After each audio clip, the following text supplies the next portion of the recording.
जंगल में बरसात का मौसम चल रहा था। रानो चिड़िया ने अपना पक्का घर बनाने की पूरी तैयारी कर ली थी।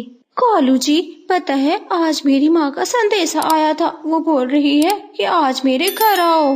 गौरी, अगर घर नहीं बनाया और तुम्हारी माँ के घर चले गए, बरसात कैसे गुजारेंगे? कालू जी, कुछ न कुछ कर लेंगे। मेरी माँ ने मेरे लिए हलवा बनाया है, मुझे हलवा खाने जाना है। गौरी, एक तुम और तुम्हारा हलवा, तुम कभी बाज नहीं आओगी। बड़ी ही तुम निखट्टू हो। कालू जी, अगर मैं निखट्टू हूँ तो तूने कौन सी नमक की कानें खोदी हैं? गौरी और कालू अपनी माँ वाले जंगल जा रहे थे। रास्ते में उनको रानो चिड़िया मिलती है। चिड़िया, क्या तुमने अपना पक्का घर बना लिया? मैंने सारा सामान इकट्ठा किया है, अब घर बनाना शुरू करूँगी। रानो बहन, तू मेरी बहन है ना? लगता है कवि भैया आपको कोई काम पड़ गया है, इसीलिए तो बोल रहे हो कि मेरी बहन हो ना? ना ना चिड़िया, काम तो कोई नहीं पड़ा, बस इतना कहना था। तुम्हारे पास अगर 3 के पत्ते हो, घर थोड़ा बड़ा बना देना। मगर ऐसा क्यों गौरी, मैं छोटी सी चिड़िया हूँ, सिर्फ और सिर्फ अपने लिए ही घर बना पाऊंगी। चिड़िया, आज मुझे मेरी माँ ने बुलाया है अपने पास, हलवा बना के बैठी है। मैं हलवा खाने जाऊंगी, पीछे से बरसात होगी, देखो मेरी थोड़ी सी मदद कर लो। गौरी, हलवा खाना जरूरी नहीं है, मगर हाँ, बरसात के मौसम में अपना घर बनाना जरूरी है। मगर गौरी और कालू उसकी एक बात नहीं सुनते, वो वहाँ से चले जाते हैं। वो जा ही रहे थे कि उनको रास्ते में मिठू तोता तिनके लेता हुआ जाता दिखाई देता है। कालू जी, जंगल में नया और पक्का घोंसला बनाने का लगता है बड़ा सीजन आ गया है। गौरी, हम ही निकम्मे हैं, बरसात का मौसम कैसे गुजारेंगे, मुझे चिंता सता रही है। और गंदी काली शक्ल वाले कालू, अगर तुम्हारा मन नहीं है मेरे साथ जाने का तो फिर बैठ जाओ, मैं खुद ही चली जाऊंगी, तुम पक्का घोंसला बना लो। गौरी, दिमाग तुम्हारा ठीक है क्या? मैं तुम्हें अकेला कैसे जाने दूं, इतना जंगल दूर है। मिठू तोता उनके पास आ जाता है। कालू, गौरी, कहाँ जा रहे हो? सभी ने पक्का घोंसला बनाने की तैयारी की है और तुम लोग खाली पंख हो।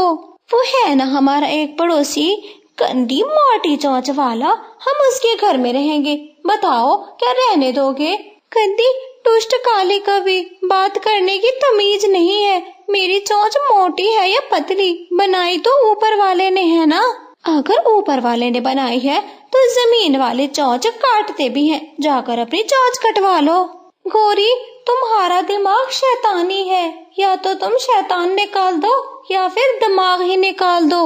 ऐसा बोलकर मिठू तोता निराश होकर वहाँ से चला जाता है।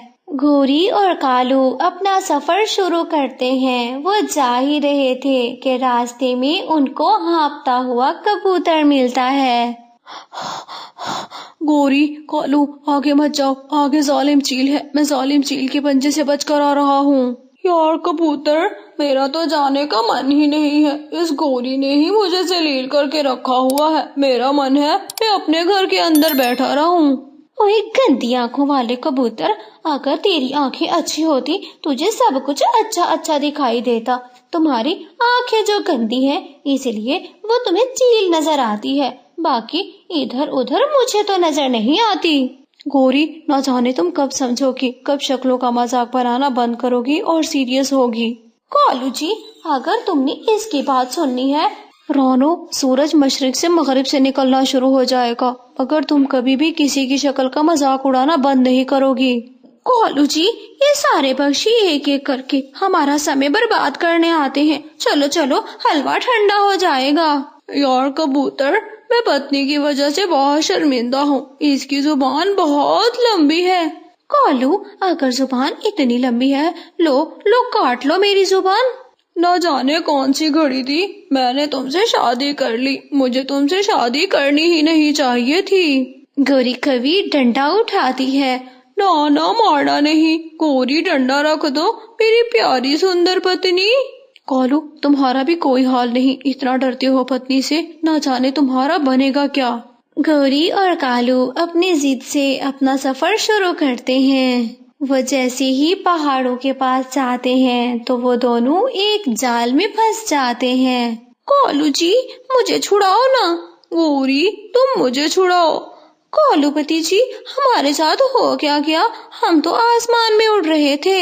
گوری برسات کا موسم ہے نا، وہ چیل اپنے لیے بھوجن اکٹھا کر کے رکھ رہی ہے، چلو چیل کا بھوجن بنے گی اب۔ نہ نہ کالوپتی جی، میں ایسے کیسے چیل کا بھوجن بن جاؤں؟ نہیں نہیں، مجھے اپنی ماں کے گھر حلوہ کھانے جانا ہے۔ گوری آگ لگے اس حلوے کو، حلوے کے پیچھے تم نے جان داؤ پر لگا دی ہے، ارے مجھے بول دیتی، میں لے دیتا تمہیں حلوہ۔ تبھی وہ ظالم چیل وہاں پر آ جاتی ہے، گوری اور کالو کو اٹھا کر وہ اپنی گفا میں لے جاتی ہے۔ چیل دی ہمیں چھوڑ دو، ہمارا کیا قصور ہے، ہمارے گھر میں بچے بھوکے ہیں۔